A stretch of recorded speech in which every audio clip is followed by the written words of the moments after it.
Hello guys, welcome back to our YouTube channel and wish you happy Diwali. तो ये video मैंने दिवाली पे record कर ली थी, अपलोड करने में टाइम लगा उसके लिए सॉरी। तो आज की इस वीडियो में हम सीखेंगे डायरेक्ट सिलेक्शन टूल के बारे में, उसको हम कैसे यूज़ कर सकते हैं। तो हम जाएंगे क्रिएट न्यू पे, कोई भी आप साइज ले सकते हो। यहाँ पे मैंने ले लिया A4 पॉइंट, ओरिएंटेशन है लैंडस्केप एंड क्रिएट। तो आज हम सीखेंगे डायरेक्ट सिलेक्शन टूल हम कैसे यूज़ कर सकते हैं। तो उसके लिए हम सबसे पहले एक शेप लेंगे जिसके ऊपर हमें ये वर्क करना है, ठीक है।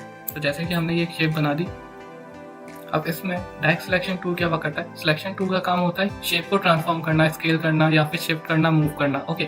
लेकिन डायरेक्ट सिलेक्शन टूल क्या करता है, ये जो आपको पॉइंट्स दिख रहे हैं ना, ये पॉइंट्स, ये जो पॉइंट्स होते हैं, ये वर्क करता है इसके ऊपर, ये वाले पॉइंट्स, ठीक है। तो जैसे हम डायरेक्ट सिलेक्शन टूल लेंगे तो आपके सामने ये पॉइंट इस समय फिल है, ठीक है।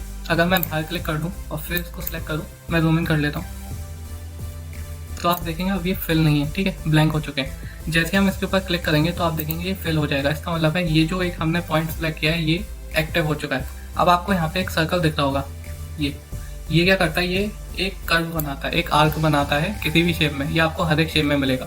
तो आप इसको जैसा चाहें वैसे आप इसको बना सकते हैं। इसकी भी एक लिमिट होती है, जैसे कि हम इसको लेके आए यहाँ तक, जैसे ये रेड हो जाएगा, ये इससे ज़्यादा अंदर आर्क नहीं बना सकता, ठीक है, ये इसकी लिमिट होती है। सेम आप इसको सिलेक्ट करते हुए तो आप देखेंगे ये फिल हो चुका है और बाकी के अनफिल है। इससे आप एक आर्क बना सकते हो, ओके। सेम अगर आपको चालू एक्शन करने हैं तो आप क्या करोगे, सबको सिलेक्ट करोगे और आर्क बना दोगे कुछ इस तरह। अनडू करना है Ctrl+Z या फिर आप डायरेक्ट कुछ ऐसा भी कर सकते हो। आपको जिसको सिलेक्ट करना होगा आपसे उसी को सिलेक्ट करेंगे जिस पे आर्क लगाना है, ठीक। अब आप देखेंगे बाकी के अनफिल हो गए। ये काम होता है डायरेक्ट सिलेक्शन टूल पे एंकर पॉइंट्स पे, ये हमारे होते हैं एंकर पॉइंट्स, ठीक है। लिख के भी आ रहा है, आप देखें एंकर। अब सेकंड ऑप्शन क्या होता है डायरेक्ट सिलेक्शन टूल में, आप अपनी किसी भी शेप को कस्टमाइज कर सकते हैं। आप ऐसे ले जा सकते हैं, दो पॉइंट को एक्टिव करें या होल्ड कर लें, सेलेक्ट कर लें और उसको एरो कीज की मदद से, अप डाउन एरो कीज की मदद से अगर मूव करें तो ये भी होगा। शिफ्ट होल्ड किया मैंने, शिफ्ट से 10 पॉइंट्स पे मूव होता है। अगर आप शिफ्ट होल्ड करोगे तो 10 पॉइंट्स पे मूव होगा, और अगर आप शिफ्ट होल्ड नहीं करोगे और फिर लेफ्ट या फिर अप डाउन एरो कीज का यूज करोगे तो एक एक पॉइंट शिफ्ट होगा, ठीक है। यहाँ पे अगर मैं शिफ्ट होल्ड कर लूँ तो आप देखेंगे 10 पॉइंट्स का गैप रहता है। ऊपर ले जा सकते हो आप, नीचे ले जा सकते हो, जो चाहो आप कर सकते हो। इसको सिलेक्ट किया, डाउन ले गए, या फिर आप डायरेक्ट इसको कुछ ऐसा बना सकते हो, और ये हर एक शेप पे वर्क करता है। डायरेक्ट सिलेक्शन टूल का काम ही यही होता है, ठीक है। अब नेक्स्ट ऑप्शन आपके सामने आता है, जैसे कि मैंने ये वाला एक पॉइंट सेलेक्ट कर लिया, अब ये इस समय पॉइंटेड है, ठीक है। अगर हमें इसको कर्व में देना है तो आप इसके ऊपर क्लिक करोगे, और अगर आपका कोई शेप कर्व्ड है उसको पॉइंट में करना है तो आप ऐसे यूज़ कर सकते हैं। ये भी मैं आपको बता चुका हूँ। तो नेक्स्ट ऑप्शन आपके सामने आता है हैंडल्स का। तो हैंडल्स के लिए हम लेंगे दूसरी शेप्स, यहाँ पे हम लेंगे एलिप्स टूल को, एक सर्कल क्रिएट किया। डायरेक्ट सिलेक्शन टूल की शॉर्टकट की होती है A, अगर आप चाहें तो देख सकते हैं। A प्रेस किया, क्लिक किया, ठीक है। आप देखेंगे यहाँ पे हैंडल्स आ चुके हैं। सर्कल्स में हैंडल्स शो होते हैं, पॉइंटेड में हैंडल्स शो नहीं होते, ओके, ये आपको पता होना चाहिए।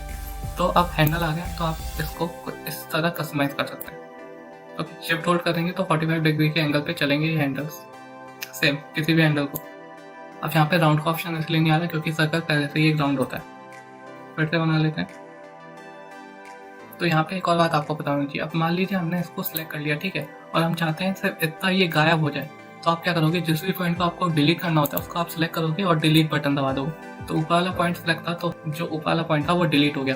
अब मान लीजिए मैंने इसको सिलेक्ट किया और डिलीट दबा दिया, तो इतना और डिलीट हो गया और ये बचा हुआ है। सेम आप कर सकते हो यहाँ पे रेक्टेंगल के साथ, रेक्टेंगल या फिर जो भी आपको शेप चाहिए, शिफ्ट एंड ऑल्ट होल्ड किया। अब मान लीजिए मेरे को इसको यहाँ से डिलीट करना है, ठीक है, ये दबाया और इसको हमें डिलीट करना है, तो आप देखेंगे डिलीट हो गया। तो ये डिलीट का भी काम करता है। अब मान लीजिए हमने एक और शेप बनाई यहाँ पे, तो आप देखेंगे जैसे कि आप यहाँ पे रेक्टेंगल बनाते हो तो आप देखेंगे सिलेक्शन टूल में भी नॉर्मल जो V प्रेस करते हैं वहाँ पे भी आप देखेंगे तो यहाँ पे ये सर्कल्स आ रहे हैं। तो ये जो राउंड वाले सर्कल्स हैं ये यहाँ पे भी वर्क करते हैं, लेकिन आप इसको एक एक करके यूज़ नहीं कर सकते यहाँ पे। अगर आप यहाँ से इसको मूव करोगे तो सारे एक संग वर्क करते हैं। डायरेक्ट सिलेक्शन टूल में आप एक एक करके यूज़ कर सकते हैं, लेकिन अगर आपको यहाँ से करना है तो आप क्या करोगे, यहाँ पे कंट्रोल होल्ड करोगे, एक को सिलेक्ट करोगे और मूव, कंट्रोल होल्ड किया, सिलेक्ट और मूव, कुछ इस तरह, तो एक हो जाएगा। कंट्रोल होल्ड करके रखना होगा आपको, क्योंकि जब आप कंट्रोल होल्ड करते हो तो आपका डायरेक्ट सिलेक्शन टूल एक्टिव हो जाता है, आपको जाके सिलेक्ट नहीं करना होगा। तो ये आपको पता होना चाहिए कि हम टूल्स को कैसे यूज़ करते हैं, शॉर्टकट कीज कैसे यूज़ करते हैं इलस्ट्रेटर में। तो ये थी हमारी आज की वीडियो डायरेक्ट सिलेक्शन टूल और सिलेक्शन टूल के बारे में। उम्मीद है आपको ये वीडियो अच्छी लगी होगी। अगर आपको ये वीडियो अच्छी लगी और आपको इलस्ट्रेटर पूरा सीखना है तो चैनल को सब्सक्राइब करें, वीडियो को लाइक करें, कमेंट करें। कोई भी प्रॉब्लम आ रही हो इलस्ट्रेटर में मैं रिप्लाई करूँगा। Thank you for watching.